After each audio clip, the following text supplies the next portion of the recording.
Welcome to the Linux Guy Guru, and now your host, Jay Benjamin. Hi, my name is Jay Benjamin. Thank you for tuning in to another episode of the Linux Guy Guru. Our topic for today's program is Command Line Quick Start. So let's begin this broadcast by me answering the following questions. What is the command line and how does it work? The Linux command line is one of the most powerful tools available for computer system administration and maintenance. The command line is also known as the terminal, shell, the console, the command prompt, and the command line interface, or CLI. For the purposes of this program, these terms will be interchangeable, although fine-grained differences do exist between them. The command line is an efficient way to perform complex tasks accurately and much more easily than it would seem at a first glance. Knowledge of the commands available to you and also how to string them together makes using Ubuntu easier for many tasks. Many of the commands were created by the GNU project as free software analogs to previously existing proprietary Unix commands. This program covers some of the basic commands that you need to know to be productive at the command line. You will learn how to get to the command line and discover some of the commands used to navigate the file system and perform basic operations with files, directories, and users. Our next program, Command Line Masterclass, will give you more of the advanced subjects and expand on some of the commands that we refer to in this program. The skills you'll discover in this program will help you get started using the command line with confidence. So what is the command line? If you spend any amount of time with experienced Linux users, you've heard them mention the command line. Some, especially those who have begun their journey in the Linux world using distributions that make it easy to complete many tasks using a graphical user interface, or GUI, as it is sometimes referred to, such as Ubuntu, might speak with trepidation about the mystery of the text interface. Others either praise its power or comment about doing something via the command line as if it is the most natural and obvious way to complete a task. It is not necessary for you to embrace either extreme. You might develop an affinity for the command line when performing some tasks and prefer the graphic user interface for others. This is where most users end up today. Some might say that you will never need to access the command line because Ubuntu offers a slew of graphical tools that enable you to configure more things on your system. Although the premise might be true most of the time, there are some good reasons to acquire a fundamental level of comfort with the command line that you should consider before embracing that view. Let me give you an example. Sometimes things go wrong and you might not have the luxury of a graphical interface to work with. In these situations, a fundamental understanding of the command line and its use can be a real lifesaver. Also, some tasks end up being far easier and faster to accomplish from the command line. More important though, you'll be able to make your way around the command line based system, which you will encounter if you ever work with a Linux server, because most Linux servers have no graphic user interface and all administration is done using a command line interface. Initially, you might be tempted to think of the command line as the product of some sort of black and arcane art, and in some ways it can appear to be extremely difficult and complicated to use. However, with a little perseverance, by the end of this program, you will start to feel comfortable using the command line, and you'll be ready to move on to our next program, Command Line Masterclass. This program will introduce you to commands that enable you to perform the following: routine tasks, logging in and out, changing passwords, listing and navigating file directories, also basic file management where you can create files and folders, copy and moving them around the file system, renaming them and deleting them.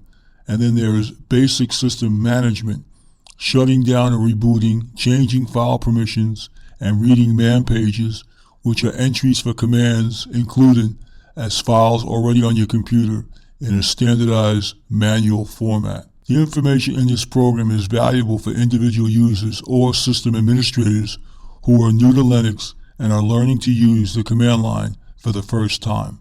I would like to note here, those of you who have used a computer for many years will probably have come into contact with MS-DOS, in which case being presented with a black screen will fill you with a sense of nostalgia.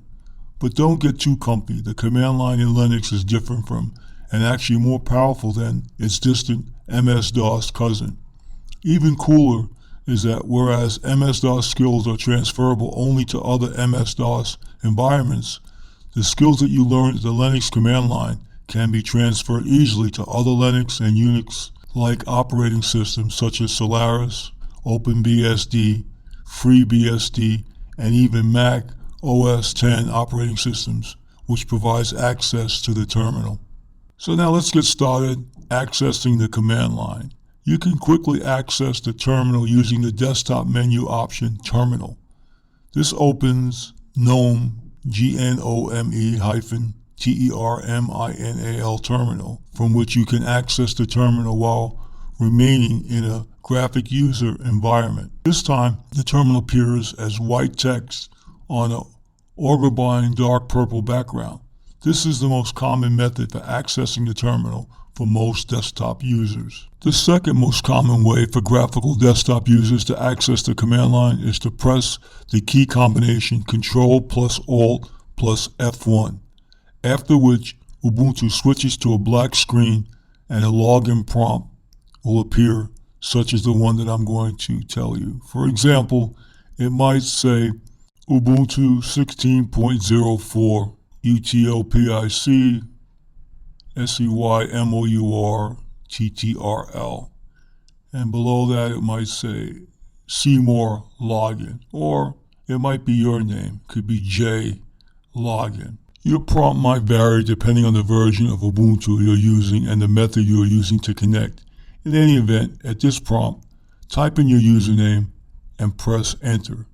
When you are prompted for your password, type it in and press enter.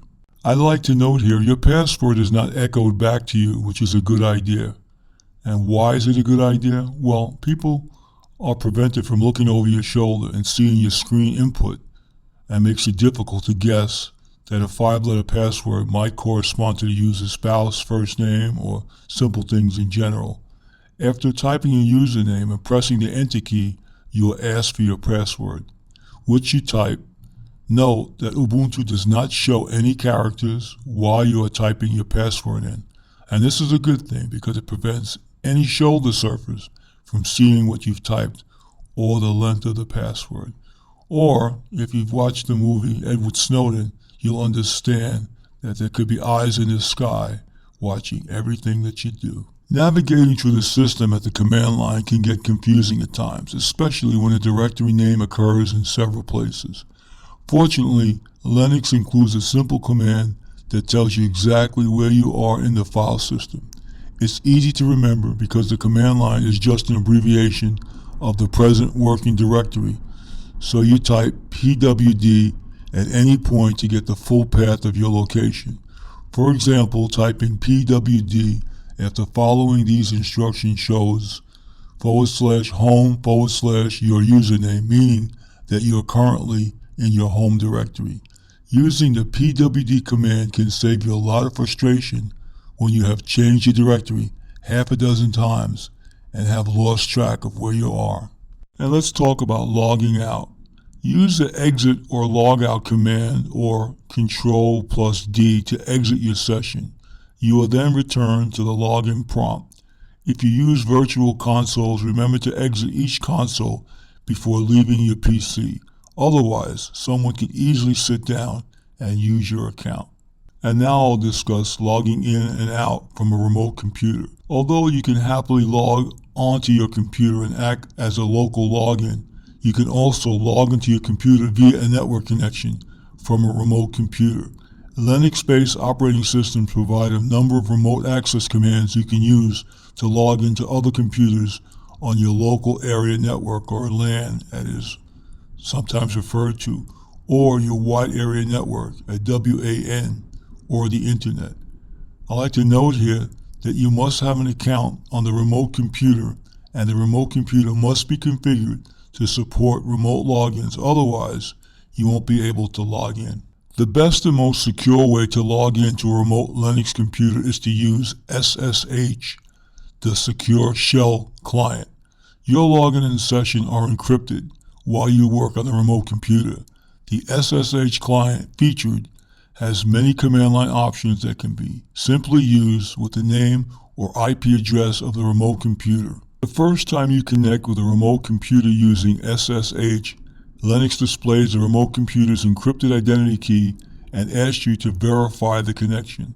After you type yes and press enter, you are warned that the remote computer's identity key has been entered in a file known as host under the SSH directory in your home directory. You are also prompted to enter your password. After entering your password, you can work on the remote computer, which you can confirm by noticing the change prompt that now uses the name of the remote computer on which you are working. Again, because you are using SSH, everything you enter on the keyboard in communication with the remote computer is encrypted. When you log out, you return to the shell on your computer. Now we'll discuss user accounts. A good place to start is with the concept of user-based security. For the most part, only two types of people access the system as users, although there are other accounts that run programs and processes. Here we are talking about accounts that represent human beings rather than something like an account created for a web server process.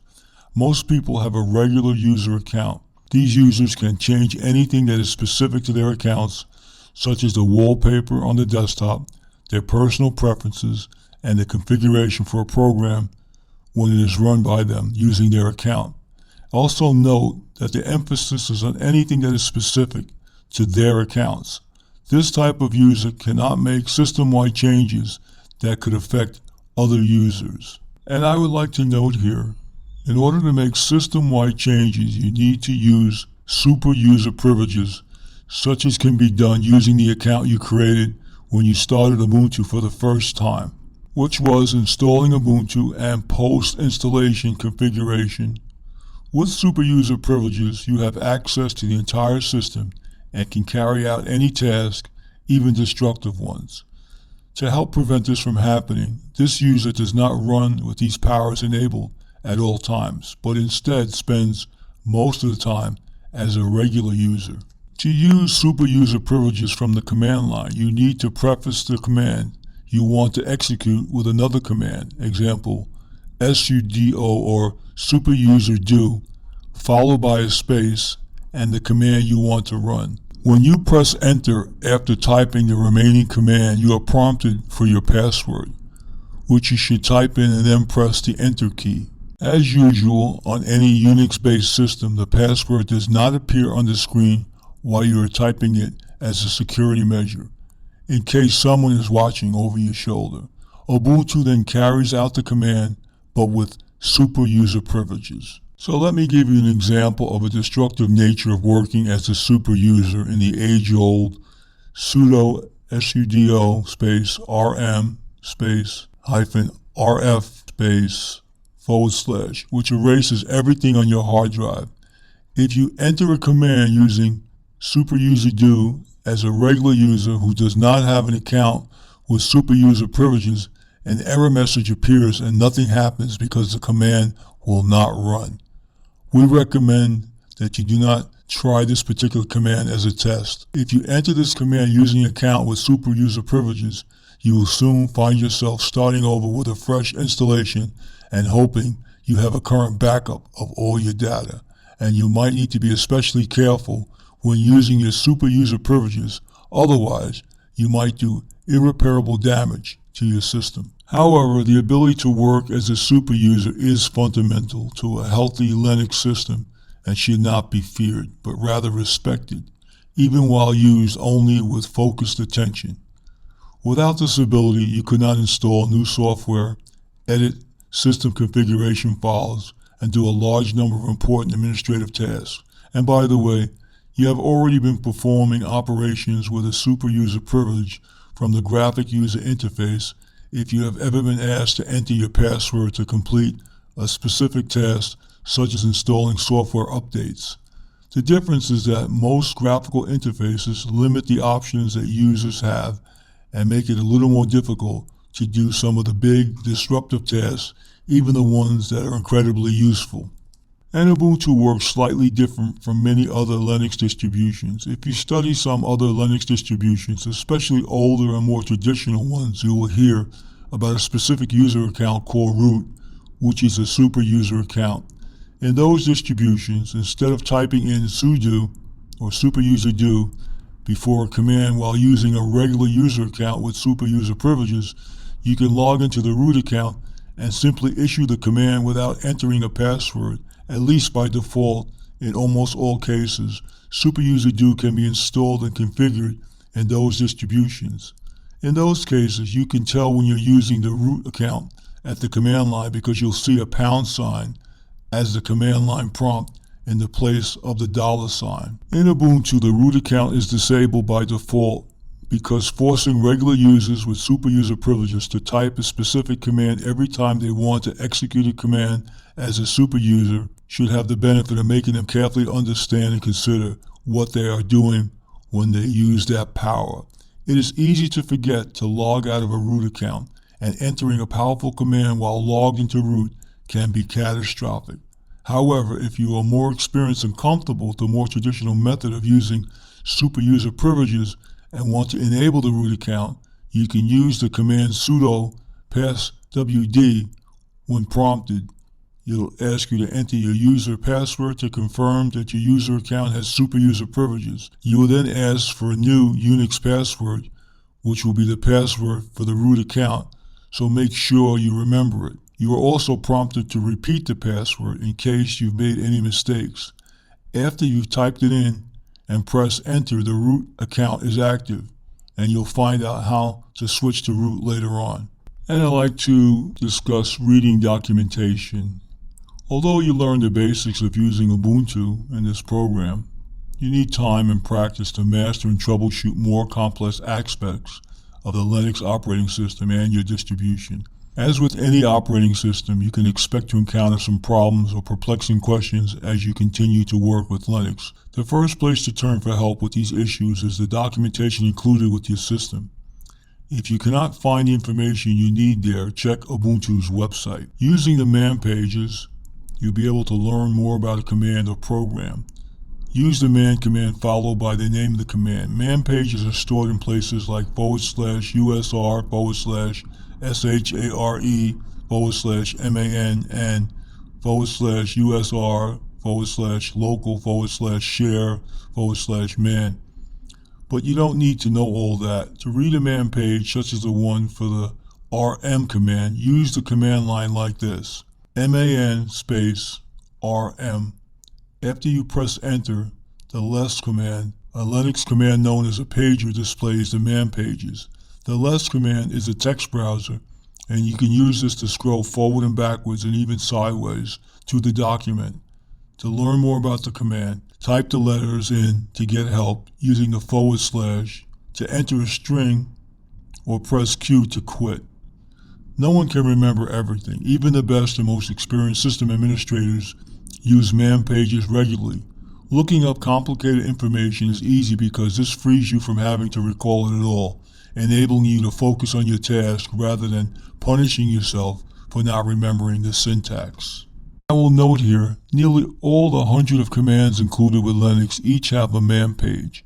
However, some do not and may only have simple pages. You may also use the info command to read more detailed information about some commands or as a replacement for others. For example, to learn more about info, which has a regular extension manual page, use the command line info like this: info space info. Use the arrow keys to navigate to the document and press Q when you want to quit reading. And a word of caution: before editing any important system or software service configuration file, make a backup copy. Then make sure to launch your text editor with line wrapping disabled.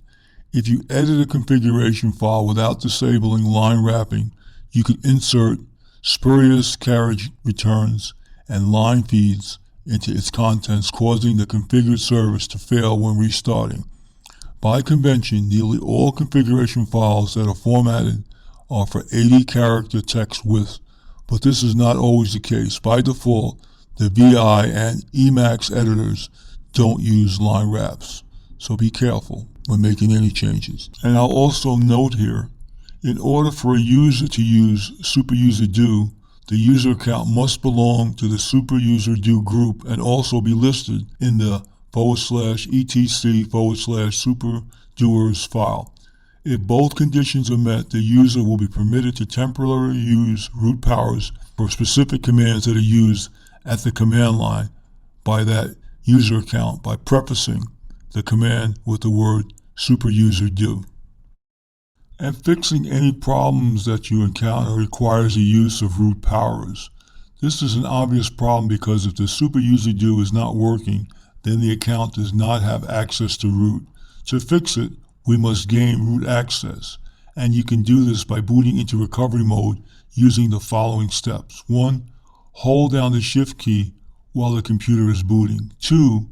When the GRUB grub menu page appears, use the arrow keys on your keyboard to scroll to the entry that ends with recovery mode and press enter to select it. 3.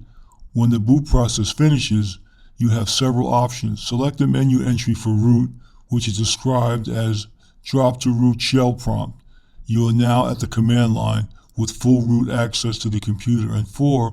Ubuntu mounts file systems as read-only by default in recovery mode, so you need to remount the root file system. After your fix is complete, exit the root command line by typing in the word exit. You return to the recovery mode menu, then select resume, described as resume normal boot, to finish and return to a normal boot. When the boot completes, you should be able to use superuserdo commands correctly again. And now we'll discuss creating users. When a Linux system administrator creates a user, an entry is, for example, /etc/PASSWD for the user is created. The system also creates a directory labeled with the user's username in the home directory. For example, if you create a user named Heather, the user's home directory is /home/Heather. Use the add user command along with the user's name to quickly create a user. After creating a user, you must also create the user's initial password with the PASSWD command. Enter the new password twice. If you do not create an initial password for a new user, the user cannot log in. The add user command has many command line options. The command line can be used to set policies and dates for the new user's password, assign a login shell, assign group membership, and another aspect of a user's account. You can also delete users using the DELUSER command to delete users from your system. This command removes a user's entry in the system's /etc/PASSWD file. You should also use the commands remove all files and remove home option to remove all the user's files and directories, such as the user's mail spool file under the var spool mail. If you do not use the remove home option, you have to manually delete the user's directory under the home along with the user's /var/spool/mail queue. Shutting down the system.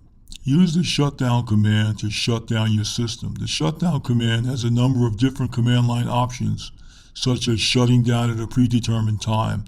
But the fastest way to cleanly shut down Linux is to use the or halt options followed by the word now or the numerical 0. And a tip I'll give you is do not shut down your computer if you suspect that intruders have infiltrated your system. Instead, disconnect the machine from any or all the networks and make a backup copy of your hard drives. You might also want to keep the machine running to examine the contents of memory and to examine system files. Exceptions to this are when the system contains only trivial data files and non-essential services, such as a personal computer that is only used to run a web browser, and when you have no intention of trying to track down what an intruder might have changed, either to repair the damages or try to catch them using computer forensics, but rather plan to merely wipe everything clean and rebuild or reinstall the system from scratch. Well, that's our show for today. Our next program will be a continuation of today's program, entitled Command Line Masterclass. And in that broadcast, you'll learn about user accounts, managing groups, managing users, managing passwords, and system administration privileges and duties. In closing, if you've enjoyed listening to this program, please tell a friend.